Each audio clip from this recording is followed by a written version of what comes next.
Kansas State lands a big portal prize for the second offseason in a row.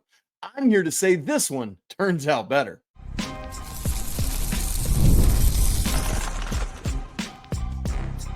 You are Locked On College Basketball, part of the Locked On Podcast Network. Your team every day. Hey there, what's up? Happy Tuesday. Welcome into the Locked On College Basketball Podcast, the only daily national college hoop show out there. I'm your host, Isaac Shade. You're joining me at the place to get your college basketball content every single day. It's all part of the Locked On Podcast Network. Thank you so much for making us your first listener watch to get your day going the right way. Special shout out to all you everydayers and all of you who are here from the Locked On College Basketball Discord. It's great to be together. Coming up on the show today, super fun conversation with host of Locked On K-State, Christian Rauh, talking about PJ Haggerty committing to the Wildcats. What's that mean? Is it a better use of money than Coleman Hawkins last year? Is this a hot seat season for Jerome Tang? Plus, we're going to get to some great news for Arkansas. Karter Knox is headed back for his sophomore year. Really good stuff there. All of that coming up. Let's start by talking to Christian right now. Man, it's great to be joined today on Locked On College Basketball by our guy, Christian Rauh, the host of Locked On K-State. First appearance, I believe, on Locked On College Basketball. Christian, it's great to have you. It's good to be here. I live just a few hours away from Manhattan, so I'm super glad to be chatting about the Wildcats today and the massive big news of Memorial Day. PJ Haggerty is off the market. He goes to Jerome Tang's Wildcats. Christian, just immediate takeaways from this. What was your thought? I know this has been a potential thing, but what was your thought when the news actually hit? Yeah, well, first of all, thanks for having me on the show. First-time caller, long-time supporter of Locked On College Basketball. But, this was huge. And I guess you want to call it a Memorial Day to remember for Kansas State and for especially Jerome Tang. This is something that was absolutely needed for Jerome Tang. I have been saying this entire offseason, Isaac, that this is a very underwhelming offseason for Jerome Tang and staff, especially after missing the dance, not just one, but 2 years in a row after having that Elite Eight appearance as soon as he showed up. Hey, this is a moment for Jerome Tang where he can finally maybe start living up to that resume that he said after beating Kansas in Lawrence a few years ago, stepping up on the scoreboards table and saying, get used to winning here. Do you remember that? Yes. Because I remember it quite well. Vividly. And that hasn't really happened since that type of scenario happening. If PJ Haggerty can be what he was last year, which was exciting, the American Player of the Year, American Athletic Player of the Year, if he can do that at a Big 12 level, then I'm stoked. Can he do that with this roster they've created? That's another question. We'll see what happens moving forward, though. Yeah, and I mean, that's a great point, Christian, because we've seen him do it back-to-back years now at the AAC level with both Tulsa and then last year Memphis, as you said, started in the Big 12 at TCU, but he only had 2-ish points a game there. But, of course, he was a freshman. Who knows? And now he's blossomed. Speaking of which, I guess PJ Haggerty really likes purples and blues with his team with all of this bookending his career with the purple with some blue sandwiched in between. But, I mean, you look at this for Jerome Tang, as you said, and it's like brings in, I mean, this is now 2 20-point scorers that have transferred in. I haven't looked around and done the research yet, but I bet it's going to be hard pressed to find anybody else in the nation who's brought in 2 guys that have scored at that level. But the thing is, it's PJ that did it at Memphis last year, but also Abdi Bashir, who did it at Monmouth, which is not exactly the same level as Memphis or obviously the Big 12. And, what is it? Three other guys that all scored in double figures last year that transfer in, but at Bowling Green and Akron and UNC Wilmington. And so, Christian, I guess the question is, can PJ help level these guys up to the Big 12? Do you see that happening? I hope so. I really do hope that's the case. Do I think it can happen? Well, when you look at Memphis, I think Memphis is a really good and interesting team, right? Because, yes, they are seen in the American Athletic Conference, but I think what Hardaway has done with that squad over the last couple seasons, and we've seen it also happen as well. Look, they made the tournament last year at large bid, really. Or at least they won their conference, but they could have been an at large bid, right? Yes. Okay, so they could have been. Either way, Kansas State did not, and they didn't in the last 2 years. So you're looking at a player that has tournament experience, went on a winner, something that you say about some of these other players. I love Bashir. I love what he actually brings to the squad. He's not afraid to shoot the three, but Monmouth was not a winner of a program. We will see if he can be able to turn these players, into winners. That will be the big thing. And Bashir's one of them. But also Nate Johnson. Let's talk Nate Johnson, named the MAC player and defensive player of the year. The defense part is going to be really important because some of these other players that are coming over are not very good defensively. Look, Jerome Tang knows how to coach defense. That has never really been an issue, defensive efficiency with Kansas State while Jerome Tang's been in-house. Offense was a complete and utter problem last year, and that seems to be the main focus for Kansas State this offseason, although I feel a little underwhelmed about it. When you add PJ Haggerty into the mix, you add Bashir into the mix, you add Nate Johnson in the mix, Marcus Johnson as well, coming over from Bowling Green, not afraid to shoot the three as well. There is a lot of offensive potential on this squad that, in my opinion, and we'll talk about this, I'm sure, a little bit later with Matt Driscoll. In my opinion, this offense has to get better. You can't score just 70 points a game and expect to have a winning record in the Big 12. Yeah, well, if last year is any indication of that, PJ would have 2 out of every 7 of those points. And so, but Christian, I think that's part of it too, is what PJ, it feels like what PJ is going to have to do as part of this roster is, because he's such an electric scorer, and hopefully the rest of these guys can level up to the Big 12 level, is if the game plan is to, I just think about like Kelvin Sampson, for example, game prepping for K-State, is going to want to shut down PJ Haggerty. And so the question is, can he rise above, last year at Memphis, let me look back real quick, 3.7 assists a game, 3.3 turnovers a game. And so it's like PJ is going to have to find a way to involve the rest of his teammates, lower those turnovers and raise those assists, so that it's not just like, let's focus in on PJ and stop him. Do you see that in his game? Do you think he can bring that to the table? He's going to have to find a way to be more of a facilitator for sure, because I expect, just based on what you're bringing in this offseason, for them to run a lot more of this combo guard styled play. When you look at bringing in Nate Johnson and Bashir and Kostick, even the international player they're bringing in, as well as Haggerty, none of them are really true the number ones. And you can even say the freshman last year, David Castillo, who's going to be the lone sophomore on this squad, isn't really a true number one as well. So there's not really a true point guard on this squad. Not sure you really need it, especially when you went with the best player available left in the portal with PJ Haggerty. Yeah. But you're going to have to find a way to build facilitation with all these shooters that are going to not only be looking for minutes, but looking for scoring and not afraid to shoot as well. Something that we really struggled with last year was rebounds, and I don't really see that improving this year as well.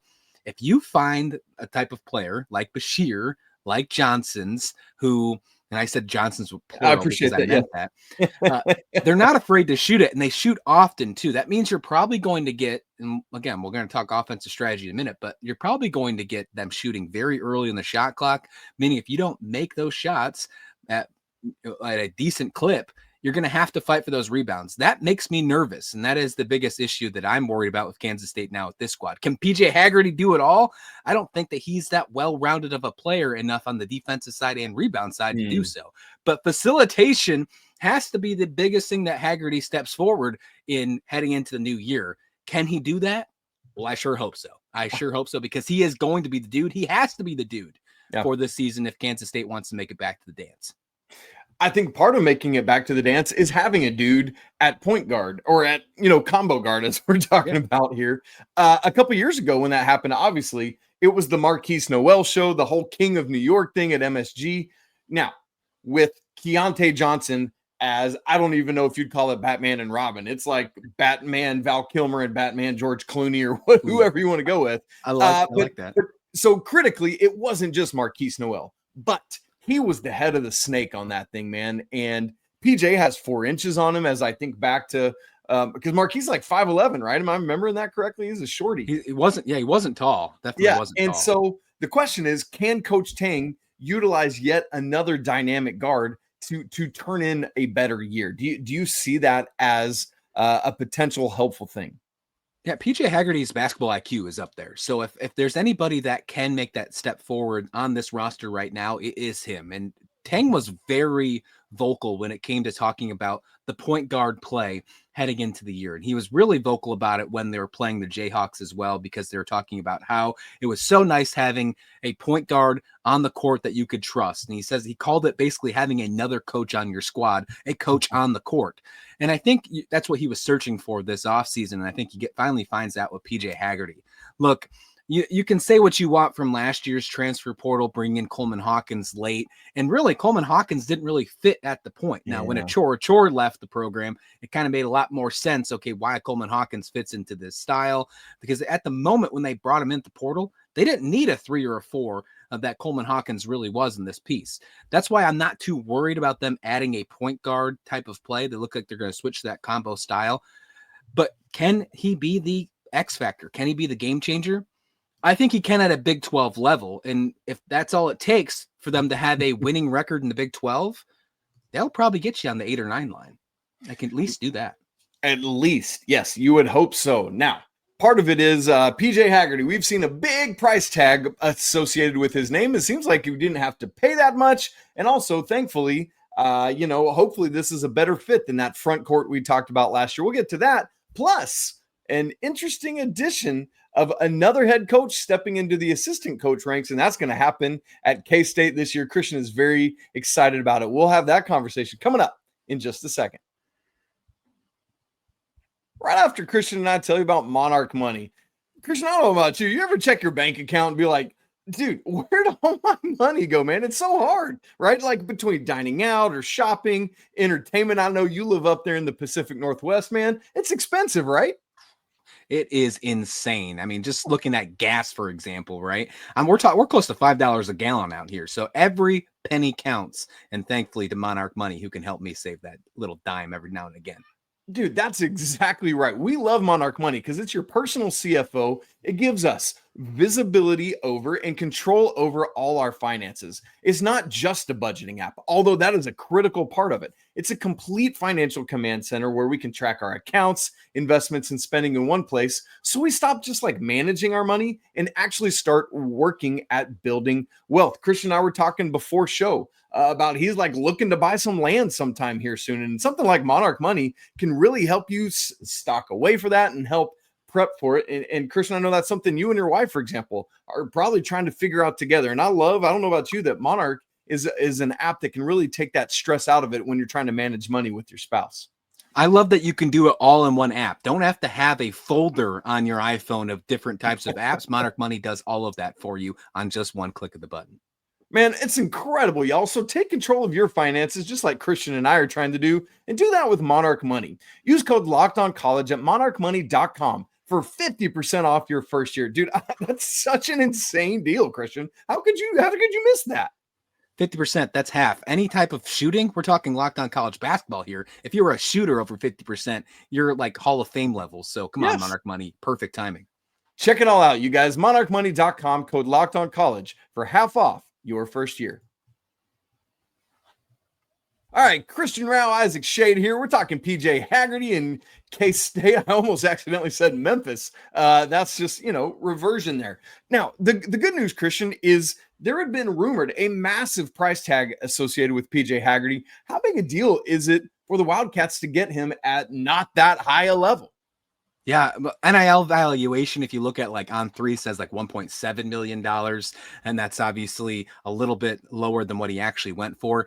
But there were some talks that he was going to go up to like $4 million. I saw a report this weekend when Auburn seemed to be maybe in the mix with NC State, Auburn being in the fact, and if Kansas State was going to be there too. It was a $4 million price tag. And that wasn't the case. It looks like a $2 million NIL deal with incentives as well, up to $500K. So rounding it out at $2.5 million. Hey, look, that's still a lot of money. That's still higher than the Coleman Hawkins price tag that was like top notch for the entire country last year. Now 2.5 is not top notch this year, but that's still the highest NIL deal that Kansas State basketball has ever done. So it's going to say a lot of things for this fans, because I mean, I'm sure you saw it, and I'm sure you talked about it on your show last year as well. The Coleman Hawkins social media thing that happened, how he was dealing with the NIL. Now you're talking about PJ Haggerty, who, although did not get the bag that Memphis offered him at first, but still got a pretty good deal, which in my opinion is now a steal for Kansas State. If there is an ounce of success that does not happen, an ounce of failure, if you want to call it, you're probably going to start seeing those burners. And unfortunate, those burners are probably most likely not Kansas State fans. We found them to be a lot of gambling Twitters. That was like the big issues, but you're probably going to see those come out of the woodwork, unfortunately. But I love it. I love $2.5 million of not my money, but Kansas State NIL. Absolutely a steal for the Wildcats. And it's funny. You're so spot on, Christian. Like each of these last 3 years, the NIL money has just gone boom, boom, boom, exponentially more. Last year, $2 million was like, what? Great Osibor, $2 million. Coleman Hawkins, $2 million. And now it's like, oh yeah, it's a pretty good bargain to get PJ Haggerty at 2.5, right? Like it's crazy, but that's where we are now. And this is really like the third year that we're in the mix of NIL, like kind of situation, not third year in a row. But if you remember a few years back, Kansas State was right in the mix with being the top NIL story news with Nigel Pack when he headed to Miami as well. Yes. And then Coleman Hawkins. Now this 2.5, although it's a lot of money in Kansas State terms, just on base past experiences, it's nowhere to be found as top notch this year in college basketball. Oh, man, it's crazy.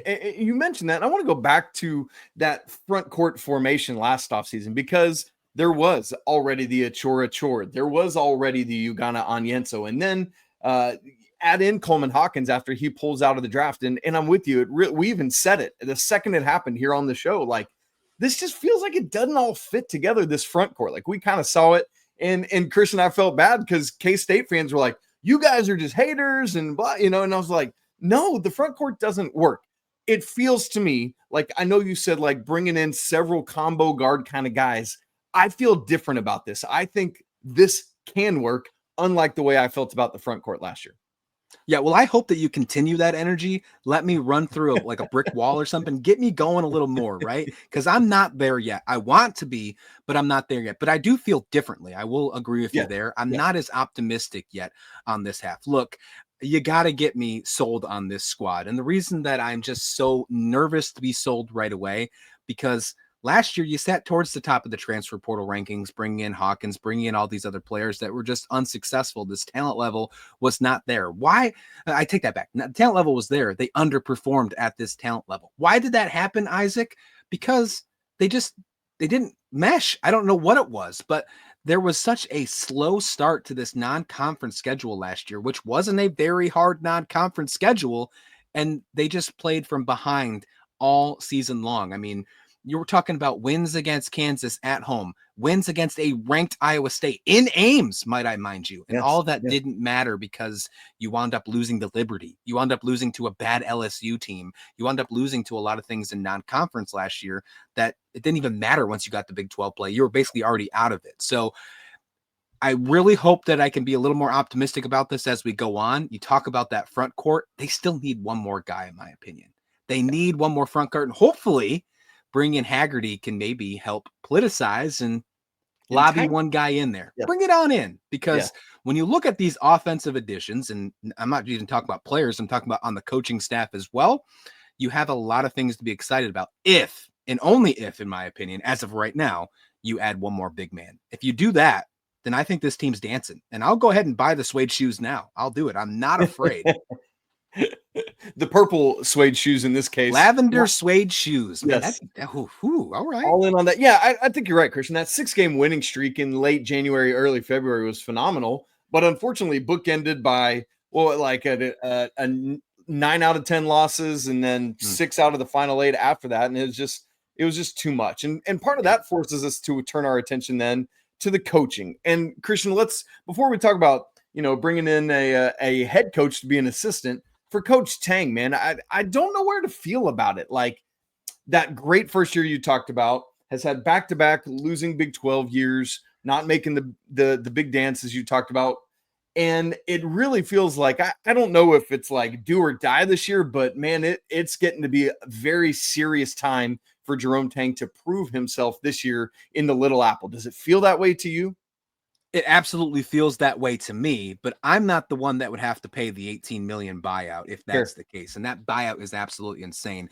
But I have gone on record, and I will stick to it even with the addition of PJ Haggerty. If Jerome Tang, and I think this might actually make the stakes even worse for Jerome Tang, if he misses the dance for a third straight year, I don't think there's a single buyout in the world that keeps him at Kansas State. for one more season. I just don't think you can, because it's showing that you can bring these players in. And last year, he was very strong about talking about retention. What is one thing that has not happened over the last 2 years with this Kansas State basketball squad? Well, you're looking at it, retention. He wants to talk about this Houston model, get himself to being this Houston type of team where they bring everybody back. And if you look at the Big 12, only them, and I guess you could maybe make the argument of BYU, is following that suit. Kansas State, if they want to get to that opportunity, maybe these younger guys that they built in the portal, this underwhelming roster that I'm thinking as of right now, and I hope I'm like the lowest person, by the way, thinking about this roster. I hope other people are a lot higher and they can make me eat my shorts about this. Like, I truly hope that I'm just like playing the absolute safe card about this. And I'll be okay to go on a tangent later on and say, I was wrong. And I hope I am, for the record. I hope you are too. Now, Christian, earlier this offseason, we saw Creighton get Coach Alan Huss from the mid-major ranks come over to be the coach in waiting at Creighton. And now we get a similar situation here where Matthew Driscoll leaves North Florida and comes to K-State to be an assistant head coach. Maybe a coach in waiting situation or something like that. Doesn't sound like that's the public word, but it could be what's going on. But how important do you think it is to get Coach Driscoll in with all his head coaching experience to help Coach Tang, who has all his great years of assistant experience with Scott Drew, but now has been the head man? How important is this going to be? I think it's very important, because one thing had to change with that coaching staff. There had been something that changed. And I think the biggest addition that needed to change was bring in an offensive-minded coach. As I mentioned earlier in this show, they only averaged 70 points per game. That's not going to cut it in the Big 12. Absolutely not going to cut it. Now, I know we're talking North Florida here, but he was with the ASUN for quite some time. He's the most winningest coach in North Florida history and ASUN conference history. Last year, his team averaged 82 points per game. And let's add a little bit more to that, a little cherry on top, if you will. You talk about Marcus Johnson. You talk about Bashir as well, who are not afraid to shoot the three ball. Well, with North Florida last year, they had at least 13 three-point attempts in almost every single one of their games. They averaged just under 13 three-point assists per game. So 3-point attempts, excuse me. So I like where they're at here. Offensive efficiency, obviously that'll be a big issue. Can they be more aggressive offensively? And will Jerome Tang hand the keys to Coach Driscoll for the offense? That's what I'm absolutely hoping for. And if they do, and you talk about all these players that are coming up from the mid-majors, if you want to include Haggerty in this, please do. But Haggerty, you're talking about the Johnsons, Bashir, you're talking about these players that are at the mid-major level, that were successful at the mid-major level, and then you're bringing in a mid-major successful coach to be your offensive-minded guy. I love it. I think this could be a nice turning point for Jerome Tang's coaching career. And if not, then you have other problems to worry about. I think this might be the last, I don't want to say last saving grace for Jerome Tang, but we've known that he can take care of defense. We've known that for quite some time. Offense has always been that question mark. Now you bring in Matt Driscoll, a guy that has offensive-minded capabilities, maybe some of the best in college basketball, especially at the mid-major level. We've seen that for quite some time. If Jerome Tang fails at this with Driscoll, then I think that just shows, okay, it might be time to go in a different direction. Well, we are going to see what happens in the Little Apple this year. Hopefully things go very well. Now, we need to talk about moving from a player that used to be at Memphis to now talking about a coach that used to be at Memphis that is getting one of his players back. Coach Cal is getting Karter Knox back at Arkansas. That's where we're headed next. But first, got to thank Christian so much for joining us on today's show, giving us all the great insight on K-State and PJ Haggerty and all the coaching news as well. Christian, great to have you, brother.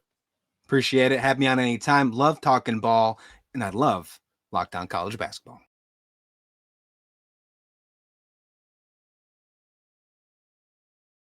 Just about the time we were all enjoying our Memorial Day cookouts on Monday evening, maybe a little bit after that. I don't know. Maybe you're into dessert already. It was around that time I pulled out my phone and saw that Karter Knox has announced he is pulling out of the NBA draft and returning to Fayetteville for Arkansas and Coach John Calipari. This is great news, maybe a little bit expected. I think a lot of us thought he probably would, but still, as we are often saying at this time of year, until it happens, it ain't a done deal. And so it's now seemingly a done deal, and that's awesome for Coach Cal. Now, when you look at Karter Knox's numbers from last year, you might be like, cool, not going to be a massive impact. I don't know what you're excited about, Isaac. I don't know why this matters. He only had 8.3 points a game last year. Whoop-de-doo. What does it all mean, Basil? That's a Austin Powers reference? Yeah, I think so. Well, hear me say this. I expect not even just marginal, a massive uptick for Karter Knox this year, up from that 8.3 points a game, up from his 3.3 rebounds a game, up not even necessarily from his percentage from three or free, because I feel great with where there was at, but in terms of attempts. Last year, he hit a very respectable 35% from three, but only 2.8 attempts per game. Some of that is minutes based. I would love to see that number skyrocket this year, get up to 5 3-point attempts a game. Same with free throws, just north of 80% from the free throw line last year. That's awesome, but only 2.5 attempts a game. I want to see that get up over 4 attempts a game this year. And when you look at it, his per 40 minute projections maybe cast a little bit of a better picture of what I would expect out of Karter Knox in his return for his sophomore year. 13.9 points a game, 5.5 boards, 1.7 assists, right out of steal a game, 4.6 threes a game, and 4.2 free throws a game. Those numbers are real. Like, if he could give me that this year and I'm John Calipari, I mean, I'd love to have more, but if he could give you that, I think you'd be in great shape and get a lot of what you're looking for out of Karter Knox. Part of it is when you look at what he did last year, really came on late. When you look at his most minutes played, it really upticked as the year wore on. The game against Kansas in the round of 64, yes, he only played 16 minutes, but so much. Like, the most minutes he played was against Texas in late February, against Texas in early February. Like, just a lot of conference games, playoffs or postseason, things like that. And so I just, you're looking at that in good shape for Karter and what he should do last year. Actually, I say postseason. Let me make sure I'm not lying about postseason stuff. How many minutes? Yeah, 27 and 36 against St. John's and Texas Tech. So really was coming on late in the season there, and that's what you want to see. And in particular, let me just put some numbers on that so I'm not just like saying stuff. Double figures in 6 out of the 7 regular season games to close things out down the stretch there. And when you include the 5 postseason games, Knox scored double figures in 9 out of the 12 final games of the season. That's really encouraging, including, oh, by the way, a 15-point game against St. John's in that upset, and then 20 against Texas Tech in the round of 16. Yes, it was a loss, and yes, it took to overtime to get to 20 points, but still, he did it, and they got there, and that's really encouraging. I mean, that game against Texas Tech, dude, was on fire. 6 of 8 from the field, 4 of 4 from 3, 6 rebounds. I mean, he really came into his own down the stretch. And I think that's the version of Karter Knox that we would see a lot more of this year. And so then when you start thinking in your mind, like, okay, so what do we expect to see in terms of lineup and personnel from Arkansas? Well, this is great because the question is kind of at the wing if you don't have Karter Knox. Now, I mean, there's guys you have that you are like, yeah, I think it might be that. But with Karter Knox, I think it's like, no, he is your starting 3 is where I'm at with it. So as things stand today, Tuesday, May 27th, I would expect to see a starting 5 of DJ Wagner and probably freshman Darius Acuff, those 2 guys in the backcourt, with Knox at the 3. And then in the front court, I'm expecting Trayvon Brazile, who's coming back, to be at the 4, and then probably FSU transfer Malik Ewan to start at the 5. I saw this dude multiple times this year because like the vast majority of what I see is ACC, not vast majority, but I see a lot of ACC basketball.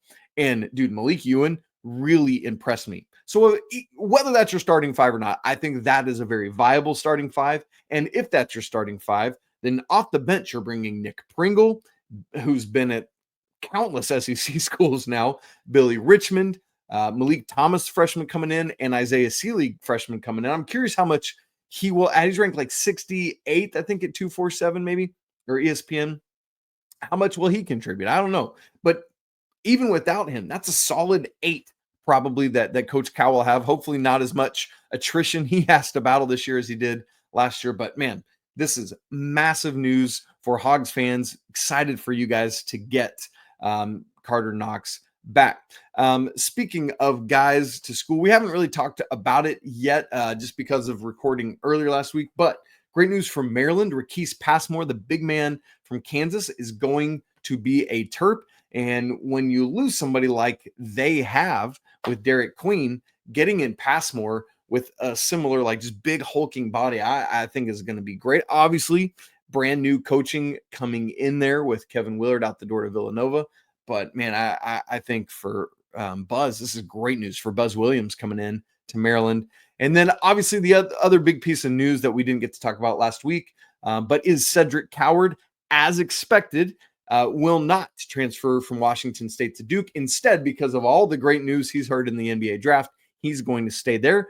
Andy and I anticipated that news to come over the weekend because of the Dame Sarr commitment. It's like, okay, that tells us that Coward has probably made his decision, and that proves to be true. So there you go. We're going to have news like this probably all week long just because of the NBA draft withdrawal deadline coming up on Wednesday evening. So speaking of which, on Wednesday, Leaf Tulane and I are going to record a live episode of the show around lunchtime on the East Coast, around noon on the East Coast. And then Andy will have Thursday show with you where we'll kind of have a wrap up of all of the last minute draft stuff that comes out. So stay tuned for all of that later this week. Once again, big thanks to Christian for joining me to unpack the PJ Haggerty news and talk a little K-State. Great to be able to do that this offseason. Much more to come. Stay tuned with us. If you've not subscribed to the show on video and audio, make sure you do that right now so that you don't miss a second of Locked On College Basketball.